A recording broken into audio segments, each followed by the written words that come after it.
मध्य प्रदेश की 1,36,00,000 लाडली बहनाओं, इस खबर को आप इत्मीनान से सुनो, क्योंकि आपके खातों में सरकार मुफ्त में पैसे डाल रही है। मुफ्त की रेवड़ियां तुम्हारे खातों में आती है। इस वजह से सरकार की भी सुननी पड़ेगी।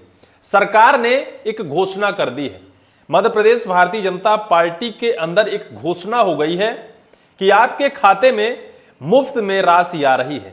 और मुफ्त में राशि अगर आ रही है तो अगर कहीं मध्य प्रदेश के मुख्यमंत्री मोहन यादव का कार्यक्रम हुआ तो वहां जाना है। उस दिन ना तो कोई काम करोगे, ना कोई कटाई, ना पिटाई, ना मजदूरी, ना घर का काम, सारे कामकाज छोड़ दो। उस दिन मध्य प्रदेश के सीएम मोहन यादव के कार्यक्रम में शामिल हो। शामिल इस वजह से हो क्योंकि मोहन यादव जी आपको फ्री में 1,250 रुपए दे रहे हैं, जिसे बढ़ाकर 3,000 करने वाले हैं। इसे हम धमकी मान ले या मध्य प्रदेश सरकार का जनता के प्रति प्रोत्साहन। मध्य प्रदेश सरकार 2023 में चौथी बार सत्ता पर वापस आई और उस सत्ता में वापस आने के लिए प्रमुख श्रेय मध्य प्रदेश की लाडली बहनाओं को ही जाता है। विधानसभा चुनाव 2023 से ठीक पहले मध्य प्रदेश के तत्कालीन मुख्यमंत्री शिवराज सिंह चौहान लाडली बहना योजना नाम की एक ऐसी योजना लाते हैं कि रातों रात मध्य प्रदेश की सत्ता पलट जाती है, फिर से बीजेपी की झोली में चली जाती है। 1,36,00,000 लाडली बहनाओं को आज भी 1,250 रुपए डायरेक्ट उनके खाते में आ रहे हैं। लाडली बहनाएं भी खुश हैं कि चलो अच्छा हुआ, घर का गुजारा भत्ता तो इसी से चलेगा। लेकिन इसको लेकर सरकार की मंशा कहें या फिर सरकार का बड़बोलापन कहें, इससे पहले मध्य प्रदेश के कैबिनेट के मंत्री प्रहलाद सिंह पटेल का भी एक बयान आया था। प्रहलाद सिंह पटेल ने मध्य प्रदेश में एक कार्यक्रम करते हुए कहा था कि मध्य प्रदेश में मुफ्त की रेवड़ियां बांटी जा रही हैं। मध्य प्रदेश की जनता मुफ्त की रेवड़ी खाने की आदी हो गई है, विकलांग होती जा रही है, अब वो कामकाज नहीं करना चाहती है। आप इस मुफ्त की रेवड़ियों का त्याग करें या फिर मुफ्त की रेवड़ियों को ना खाएं। उस टाइम पर प्रहलाद सिंह पटेल को लेकर पूरी विपक्ष आंदोलित थी और विपक्ष प्रहलाद सिंह पटेल के इस्तीफे की मांग कर रही थी।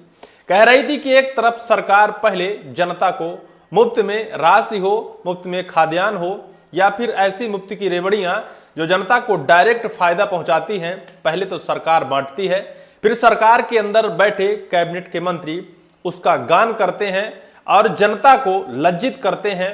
मुफ्त की रेवड़ी खाने वाले कहते हैं। इसको लेकर खूब आंदोलन हुआ था, खूब इसको लेकर विवाद हुआ था, राजनीतिक सरगर्मी बढ़ी थी। लेकिन एक बार फिर से मध्य प्रदेश के एक विधायक ने ऐसा कुछ कह दिया है कि मध्य प्रदेश में अत्यंत महत्वाकांक्षी योजना लाडली बहना योजना कटघरे में आ गई है। यह सवाल उठने लगे हैं कि क्या यह विधायक जी की मंशा है या फिर पूरी सरकार की यही मंशा है। मध्य प्रदेश के विदिशा जिले के कुर्रवाई के बीजेपी के विधायक हरि सिंह सप्रे, जहां मध्य प्रदेश के मुख्यमंत्री मोहन यादव का एक बड़ा कार्यक्रम था। मध्य प्रदेश के मुख्यमंत्री मोहन यादव 27 सितंबर को वहां एक बड़ा कार्यक्रम आयोजित करने वाले थे, लेकिन वहां के विधायक जनता को जुटाने के लिए मध्य प्रदेश के उन जिले के उस विधानसभा क्षेत्र के महिलाओं को जुटाने के लिए एक ऐसी डिमांड कर दी, जिस डिमांड को लेकर मध्य प्रदेश की सरकार पूरी की पूरी कटघरे में आ गई। मध्य प्रदेश सरकार तो जनता के हित के लिए खड़े होने का दावा और वादा करती है, लेकिन विधायक जी हैं कि उस दावे और वादे को चैलेंज कर जनता के सामने ही धमकी दे डालते हैं और जनता के जहन में यह चलने लगता है। विपक्ष भी इस पर रोटियां सेकने लगता है। विपक्ष इसको धमकी भरा एक योजना जनता के बीच परोसने की बात कहता है। हरि सिंह सप्रे आखिर कहते क्या हैं? हरि सिंह सप्रे अपने विधानसभा क्षेत्र में जनता को संबोधित कर रहे हैं, जनता को आह्वान कर रहे हैं कि मध्य प्रदेश के मुख्यमंत्री 27 सितंबर को यहां आने वाले हैं। बढ़ चढ़कर हिस्सा लेना, क्योंकि मध्य प्रदेश के मुख्यमंत्री हैं। वही मध्य प्रदेश के मुख्यमंत्री हैं जो महिलाओं के खाते में 1,250 रुपए फ्री में डाल रहे हैं। आप लोग फ्री में खा रहे हो, आपके खाते में मुफ्त की रेवड़ियां आती हैं, फ्री फंड आता है, लेकिन उस फंड का लिहाजा रखो और लिहाजा रखते हुए आप सिर्फ ये करो 27 सितंबर को आप ना तो कोई घर का कोई कामकाज करो, ना खेती बाड़ी करने जाओ, ना मजदूरी करने जाओ, कोई भी कामकाज आपको नहीं करना है। अगर आप मध्य प्रदेश के मुख्यमंत्री मोहन यादव के कार्यक्रम में शामिल नहीं हुए तो फिर समझ लेना।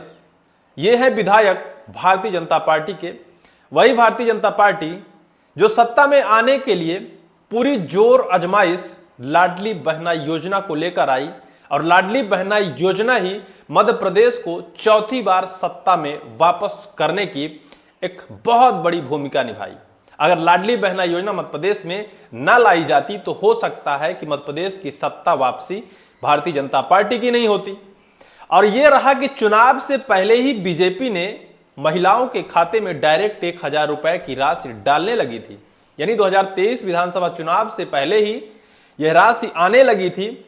महिलाओं के मन में लालच बढ़ा कि सरकार अगर चुनाव से पहले ही दे रही है तो चुनाव के बाद 3000 देने का वादा किया है। निश्चित तौर पर 1000 से अगर 3000 हो जाएगा तो हम लोगों का अच्छा खासा घर चलने लगेगा, अच्छा खासा गुजारा भत्ता होने लगेगा, क्योंकि फ्री में आने हैं। जिस तरह से एक कर्मचारी के खाते में सैलरी आती है उसी तरह से हमारे खाते में मुफ्त में 1000-3000 रुपए आएंगे। महिलाओं के मन में लालच बढ़ा और महिलाएं बढ़ चढ़कर हिस्सा लिया, मतदान किया, और मतदान में भारतीय जनता पार्टी बहुमत पर आई। और बहुमत पर आने पर मध्य प्रदेश के तत्कालीन मुख्यमंत्री शिवराज सिंह चौहान को फिर से मुख्यमंत्री नहीं बनाया गया, मोहन यादव आ गए। जनता को यह भय सताने लगा कि शायद है कि मुख्यमंत्री बदल गया तो कहीं लाडली बहना योजना को बंद तो नहीं कर दिया जाएगा, या फिर लाडली बहना योजना चुनाव साधने के लिए तो नहीं लाया गया, उसके बाद बंद कर दिया जाएगा। लेकिन ऐसा कुछ नहीं हुआ। समय बीतता गया और समय के साथ मोहन यादव उस हवा में बहते गए और जनता के उस योजना को संचालित करने के लिए जनता के सामने घोषणाएं भी कर दी। अभी हाल ही में मध्य प्रदेश के मुख्यमंत्री मोहन यादव जी ने कहा है कि इसी दीपावली से महिलाओं के खाते में 1500 रुपए भेजे जाएंगे, लेकिन इसको बढ़ाकर चुनाव तक 3000 रुपए कर दिया जाएगा। महिलाओं को आस है, लेकिन आस पर पानी फेरते, जनता को धमकी देते भारतीय जनता पार्टी के एक ऐसे विधायक हैं जिन्होंने यह सवाल खड़ा कर दिया है कि क्या मध्य प्रदेश की सरकार महिलाओं के ऊपर एहसान कर रही है? क्या मध्य प्रदेश सरकार इस एहसान के बदले मध्य प्रदेश की महिलाओं को धमकी देने पर उतर आई है? क्या आने वाले वक्त पर सिर्फ इस राशि के दम पर मध्य प्रदेश की जनता को धमकाकर जो चाहे वो सरकार करा सकती है? क्या सिर्फ इस तरह से मुफ्त की रेवड़ियां बांटकर और सरकार सत्ता में वापस आने के लिए, या फिर भीड़ जुटाने के लिए, या फिर बढ़ चढ़कर मतदान में हिस्सा लेने के लिए इसी तरह से जनता को धमकी दी जाएगी? यह धमकी अब वायरल हो गई है।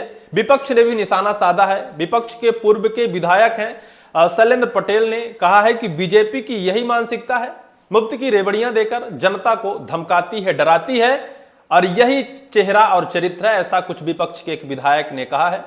लेकिन जनता के बीच में, जनता के जहन में, महिलाओं के जहन में भी ये सवाल उठने लगा है कि क्या सरकार मुफ्त में देकर जो चाहे वो कराएगी? क्या आने वाले वक्त पर इसको लेकर एक बड़ी मुहिम छेड़ेगी, या फिर इसको लेकर मतदान से लेकर सब कुछ क्या सरकार करा पाएगी? आने वाला वक्त ही बताएगा। लाडली बहनाएं या फिर महिलाएं इसको लेकर क्या सोचती हैं, उनके मन में क्या विचार है, कमेंट सेक्शन पर कमेंट जरूर करें।